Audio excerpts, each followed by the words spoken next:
Terima kasih kepada Yang Berhormat Batu, Tuan Tan Sri Yang Di-Pertua. Saya mohon supaya pertanyaan ini dijawab bersekali dengan pertanyaan bertarikh 17 Oktober oleh YB Seputih dan juga YB Jelutong. Kemudian 21 November soalan daripada YB Jelutong juga, dan pada 3 Disember ada soalan daripada YB Bukit Bintang kerana menyentuh isu yang hampir sama. Silakan. Terima kasih Tan Sri Yang Di-Pertua. Terlebih dahulu saya ingin menarik perhatian Dewan Yang Mulia ini kepada kekeliruan yang mengenai istilah yang digunakan tempoh hari menggambarkan kejadian sinkhole di Jalan Masjid India, dan istilah tanah jelus atau tanah mendap yang sering digunakan adalah kurang tepat. Jadi menurut Dewan Bahasa dan Pustaka, istilah yang sepatutnya adalah lubang benam. Jadi saya sendiri, Tan Sri Yang mohon maaf kerana turut terhilaf dalam penggunaan istilah tersebut. Jadi untuk maklumat ahli yang berhormat, menyentuh tentang status keselamatan terkini dan langkah-langkah pencegahan bagi mengelakkan kejadian sama berulang, saya ingin menyatakan bahawa berdasarkan kajian yang dijalankan oleh Task Force khas atau pasukan petugas khas yang dipengerusikan oleh Datuk Bandar Kuala Lumpur sendiri, mendapati bahawa Jalan Masjid India kini disahkan selamat untuk semua bentuk aktiviti.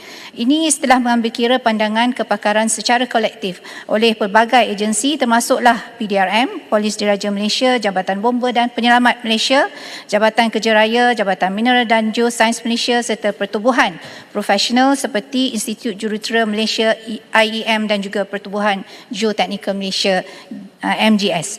Jadi beberapa tindakan segera langkah pendek telah dilaksanakan.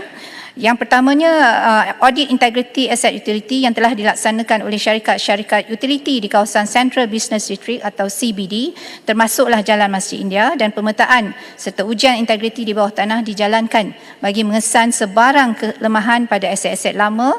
Dan perkara kedua ialah penggunaan teknologi seperti kaedah Ground Penetrating Radar, GPR dan juga Macintosh Probe digunakan untuk menyiasat struktur tanah. Ujian geofizik seperti microgravity dan ground settlement monitoring turut digunakan untuk mengesan sebarang pergerakan tanah atau lohong bawah tanah. Bagi tindakan jangka panjang pula, DBKL akan melaksanakan penyiasatan tanah mendalam melibatkan penggunaan teknik deep boring serta ujian makmal untuk memastikan struktur tanah stabil. Laporan geoteknikal oleh jurutera bertauliah akan disediakan untuk kawasan-kawasan yang dikenal pasti berisiko, dan DBKL juga akan melaksanakan komunikasi awam dalam platform media sosial untuk memberi makluman dan keyakinan kepada masyarakat mengenai tahap keselamatan di kawasan Jalan Masjid India. Seterusnya berkaitan dengan pampasan kepada ahli keluarga mendiang G. Wijaya Lakshmi, untuk makluman ahli yang berhormat, atas dasar keprihatinan, kerajaan melalui DBKL telah menyumbangkan sebanyak RM30,000 untuk membantu waris mangsa dalam meringankan beban mereka akibat daripada tragedi tersebut.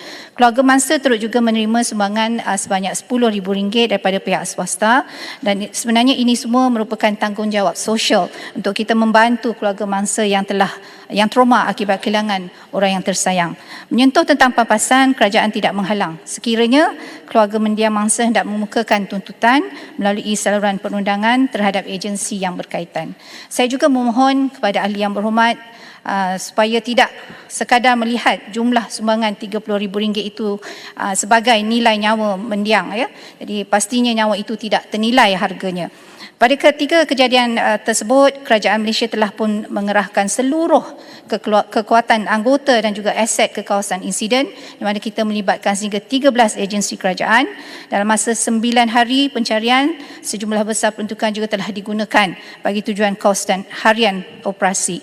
Jadi jangan lupa anggota juga turut bergadai nyawa dalam memasuki ruangan sempit dan berbahaya. Malahan kos pembaikan ditanggung juga dalam satu amount yang juga signifikan.